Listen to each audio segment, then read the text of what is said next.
Independence is an opportunity to become free. It is not freedom.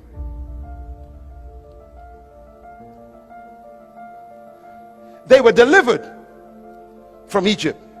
They were independent from Egypt, but they still wasn't in the promised land.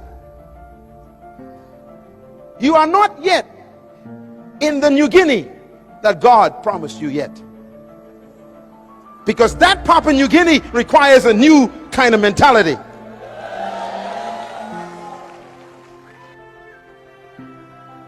It's too hard to run your own country.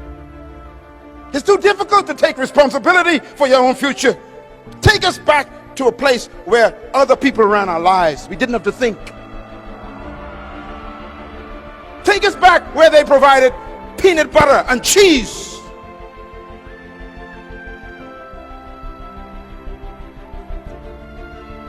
And God says, none of you will enter the promised land because you don't want to get rid of the Egypt thinking.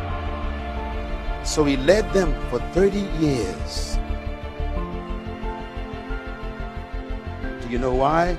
Because 40 years is a generation. That means he kept them going in circles until he got what they were carrying. They were carrying the next generation. Joshua was not born in Egypt. He was born in the wilderness. Caleb was not born in Egypt. He was born in the wilderness. There are some people in this room who cannot make it to the promised land of the new Papua New Guinea. Why? They still want to go back.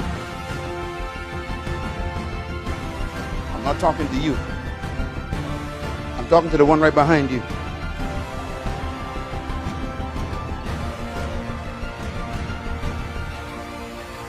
And this is why the young generation is the hope of Papua New Guinea.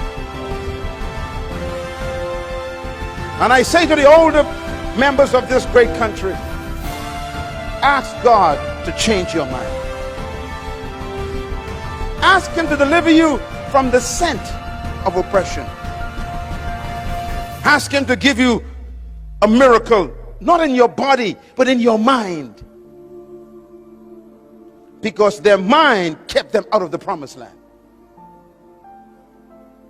How close are you to the true Papua New Guinea? Can you see it? Sitting in this room are some of the greatest leaders in the world. And I believe that with all my heart. You are an awesome leader, young woman. But you have to unlearn what you've been taught by history. You must be free from the Greek mentality and the Roman ideology. You must be set free from the spirit of colonization and believe that you can govern this country effectively by God's help. I beg you today to be delivered from Greek philosophy. Please go back and invest in those books, because until you get mentally free, you'll never make it to the new Papua New Guinea. Promised land is a beautiful one. I'm afraid for this country. This country has so much wealth in it now that we need true leaders to govern it. And that's why you're here today.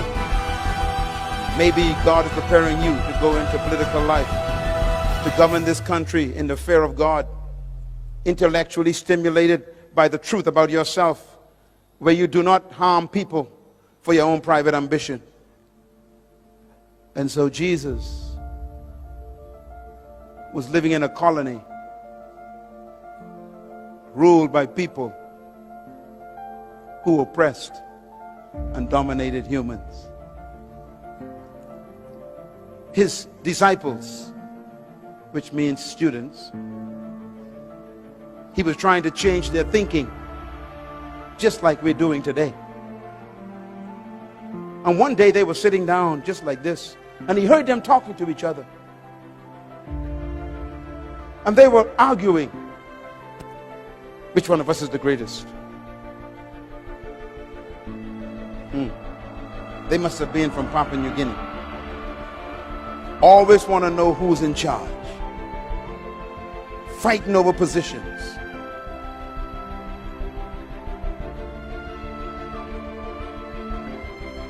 And he said to them, what are you discussing? He heard them. And they were so embarrassed. He said, are you asking who's the greatest among you? And the Bible says he called a little child. He says, come, baby. And he put a child in the middle of them. He said, the greatest among you is like a child.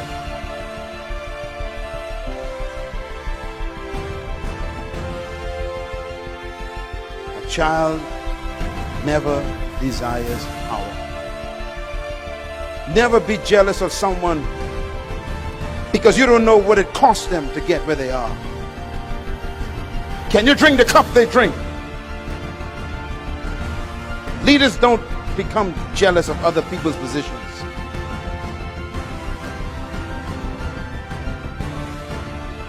And then he said these words.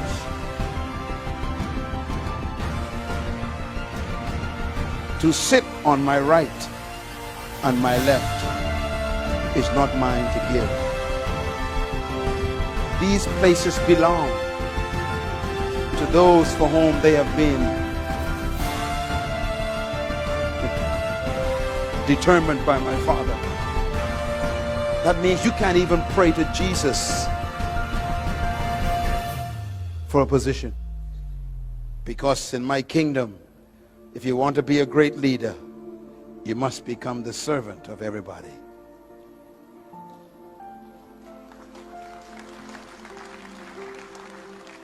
And that means true leaders serve their gift to everybody. It doesn't mean to become a subservient. It means to serve yourself to your generation, to give your gift to humanity. I'm doing that right now. This is my gift. My gift is training third world leaders. This is my gift. What is your gift? Because your gift is your area of leadership. That's why great leaders never seek followers. They seek to serve themselves to their generation. He ends the seminar with this statement. He says, just like the Son of Man did not come to be served, but to serve himself, a ransom for many.